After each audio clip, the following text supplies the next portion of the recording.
Durga jewellers తెలంగాణలో మొట్టమొదటి factory outlet మన కొత్తపేటలో ఫిబ్రవరి 14న గొప్ప శుభారంభం. మీరు ప్రతిపక్షం కాదు, ఫ్రస్ట్రేషన్ పక్షం.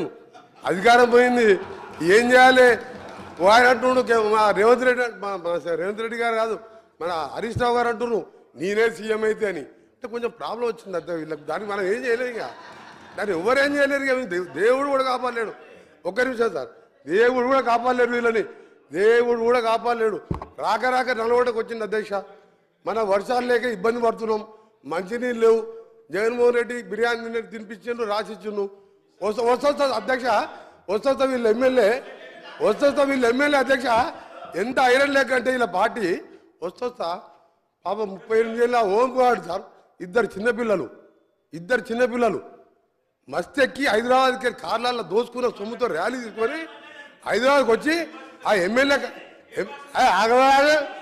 ఆగో చెప్తా మీ చరిత్ర సార్.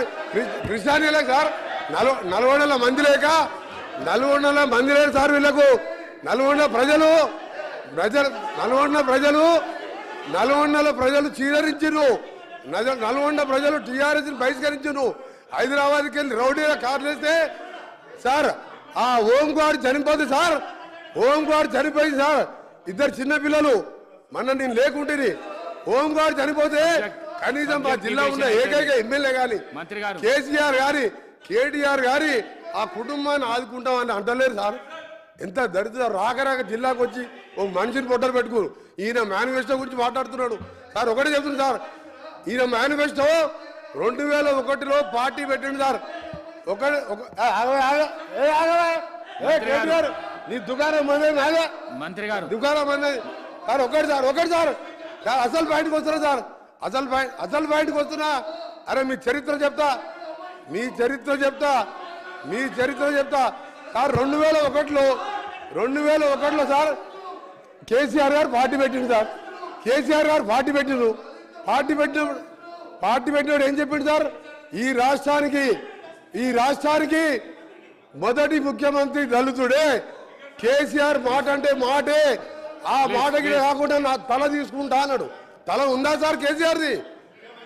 దళితుడు ముఖ్యమంత్రి చేసిన దళితుడు ప్రతిపక్ష నాయకుడు అయితే, అదే బట్టి విక్రమ్ దళితుడు ప్రతిపక్ష నాయకుడు అయితే ఆయన గడుకో సార్. ఆ స్థానం చూడలేక 13 సార్ చాలా ఇంపార్టెంట్ సార్. ఇది చాలా ఇంపార్టెంట్.